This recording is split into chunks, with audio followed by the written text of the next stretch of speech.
He is called head of state. The title is accurate. The power behind it is largely not his. In Cambodia, executive authority has rested for decades with a single political dynasty.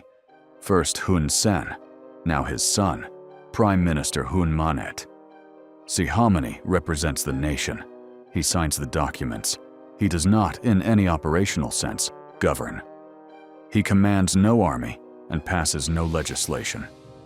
And yet behind his signature sits the largest sovereign wealth fund on the planet, over $1.7 trillion, built on North Sea oil, invested across 67 countries. Harold V is the symbolic head of a state that has made itself so wealthy that its symbols carry their own gravity. In the Dutch system, the monarch formally installs each government, and that is not purely ceremonial. When coalition negotiations collapse, the king appoints an informateur to break the deadlock. Willem-Alexander has exercised this function during genuine political crises. The Netherlands has a constitutional monarchy. It also has a king whose role activates precisely at the moments when the system stalls. He is the 126th Emperor of Japan, heir to the oldest continuous hereditary monarchy in recorded history.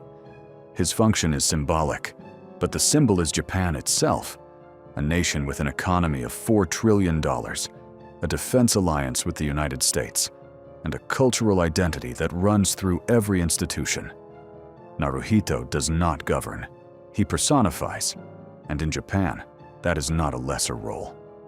He is the formal head of state of 15 nations simultaneously: the United Kingdom, Canada, Australia, New Zealand, and 11 others. The royal prerogative includes, in theory, the power to dissolve parliament and appoint ministers. In practice, it is rarely exercised, but it is never formally surrendered. Charles III carries authority that has simply not been used, which is not the same as authority that doesn't exist. In October 2017, as Catalonia declared independence and the Spanish government stalled, Felipe VI addressed the nation. No legislation passed, no army moved, but the speech, direct, constitutional, unflinching, shifted the political atmosphere within 48 hours. Felipe VI has no executive power. He has demonstrated once what a king's voice is worth when the institutions are. Malaysia's king is elected by a council of 9 state rulers, rotated every 5 years. In 2020, and again in 2022, the country's parliament lost its majority, and the monarch held the decisive authority over who would become prime minister.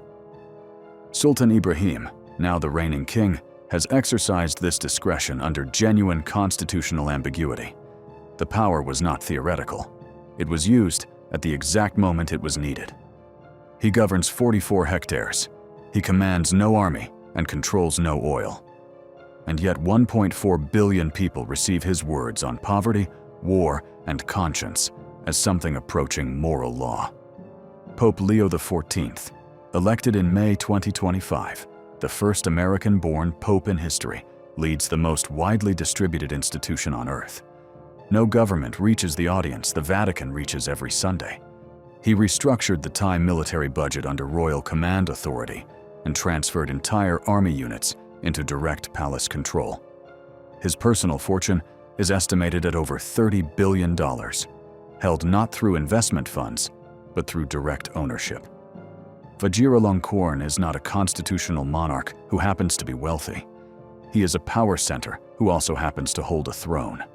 In 2003, Hans-Adam II held a referendum. Grant the prince the right to dismiss governments and veto legislation, or he would leave Liechtenstein. The country voted yes, with 64% in favor. He now holds powers that no other European monarch possesses. He has not exercised them in full, but the Constitution says he can, and that distinction is the entire difference. Kuwait has a functioning parliament. That parliament has been dissolved 9 times since 1976. Each dissolution was ordered by the emir.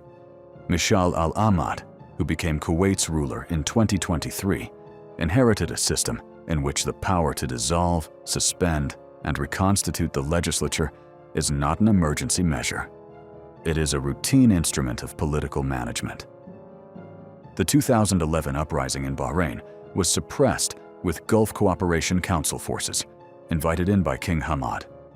The political structure that followed redistributed authority on paper while concentrating the security apparatus more firmly in royal hands.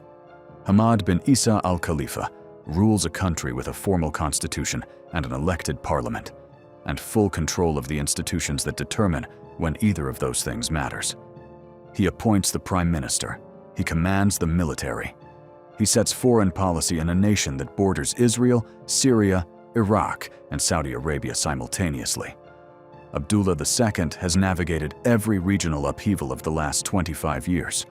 Wars, mass refugee crises, economic shocks, without losing his throne, his alliances, or his Western backing. That is not luck. That is sustained, disciplined power. He is king and commander of the faithful, a title that makes him simultaneously head of state and supreme religious authority for 37 million people. Mohammed VI controls phosphate exports, the largest reserves on Earth, as well as significant shares of banking, telecommunications, and infrastructure. In Morocco, the line between the palace and the national economy is not a line. It is a deliberate blur. Political parties are banned. Elections return pre-approved candidates. The Constitution places executive, legislative, and judicial authority ultimately in the hands of one man. Mswati III of Eswatini is not a ceremonial monarch who wields informal influence. He is an absolute ruler in the formal, legal sense, one of the last on the African continent and one of the last in the world. He is simultaneously head of state, prime minister, supreme commander of the armed forces, and minister of finance. In Oman, there is no office from which significant authority can be exercised independently of him. Haytham bin Tariq inherited this architecture from Sultan Qaboos in 2020 and has maintained it intact. 4 titles, 1 man, no separation of powers, by design and by tradition. He has held the throne since 1967, over 57 years. He is simultaneously Sultan, Prime Minister, Minister of Finance, and Minister of Defense. Brunei's oil revenues flow through the state, and the state flows through him. Hassan al-Bolkiah does not govern a country. He is, in every measurable institutional sense, indistinguishable from it. No elections, no term limits, no successor in sight. Qatar's natural gas reserves rank among the largest on Earth. Its sovereign wealth fund holds stakes in banks, technology companies, and real estate across every major economy. The nominal GDP per capita, approximately $80,000, places it among the 5 wealthiest nations globally. Tamim bin Hamad Al Thani controls every lever of that machine. In Qatar, the emir and the economy are the same structure. Saudi Arabia holds approximately 17% of the world's proven oil reserves. It is OPEC's largest producer.